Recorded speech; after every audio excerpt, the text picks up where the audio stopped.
সৎসঙ্গী যারা তাদের মধ্যে একটা ব্যাপার আছে যে ইষ্টভৃতি দেওয়ার, মানে টাকা পাঠাবার ব্যাপার রয়েছে।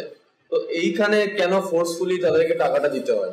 তারা তো নিজের ইচ্ছা থেকে যেরকম খুশি অ্যামাউন্ট ডোনেট করতে পারে, এখানে একটা নিয়ম মাফিক কেন টাকা পাঠাতে হচ্ছে? আসলে ব্যাপারটা এইসব প্রশ্নগুলো যে হচ্ছে না, এইসব হচ্ছে ভুল বার্তা পাওয়ার,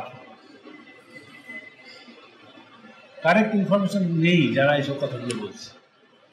আর যারা শুনেছে তারাও নিজের থেকে যদি একটু বইপত্র জেনে নিত ব্যাপারটা, তাহলে ভালো হতো। যাকে আমি যা বুঝি বলছি, সবচেয়ে প্রথমে ইষ্টভীতি ব্যাপারটা ঠাকুরের প্রবর্তিত। এটা কি ব্যাপার আমি অনেক আলোচনা করেছি আগে, বই তৈরিও আছে নানা, সেজন্য অতটা ডিটেল আমি যাচ্ছি না। তবে এটুকু বলছি, এটা কোনো নূতন ব্যাপার না। ইষ্টভীতি এই শব্দটা নতুন মনে হতে পারে, কিন্তু ইষ্ট শব্দটার আরো অনেক নাম হয়। যেমন আমরা বলছিলাম একটু আগে মঙ্গল, মঙ্গল ভীতি, নিম গাছ ভীতি, মানে ভীতি মানে ভরণ করা, বাঁচিয়ে রাখা। নিম গাছ ভীতি মানে কি? নিম গাছকে বাঁচিয়ে রাখা, যথাযোগ্য তার শুশ্রূষা, খাদ্য খানা আর জল দিয়ে। কেন বাঁচিয়ে রাখা?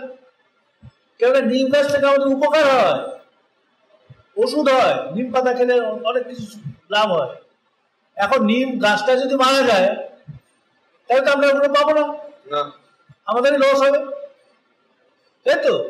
এখন নিম গাছ ভীতিটার নামে যদি অন্যরকম ভাবে আমি মঙ্গল ভীতি বলি, নিম গাছ থেকে আমাদের মঙ্গলকে ইষ্ট হয়, তাই যদি ইষ্ট ভীতি বলি, তাহলে খুব একটা দোষের হবে না কিন্তু, তাই না? ওভারঅল ইষ্ট ভীতি মানে মঙ্গল ভীতি, মঙ্গলকে ভরণ করা।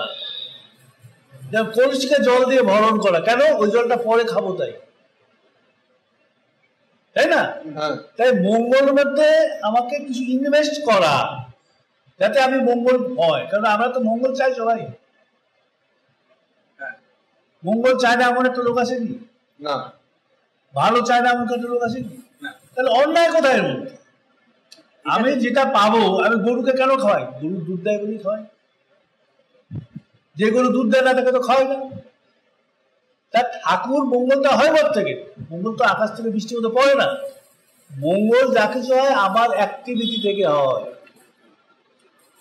নিম গাছে জল দেওয়া অ্যাক্টিভিটি যদি থাকে, তাহলে নিম গাছ বেঁচে থাকে, পাতাগুলো আমি খাওয়ার সুযোগ পাই, এটাই হচ্ছে অ্যাক্টিভিটি।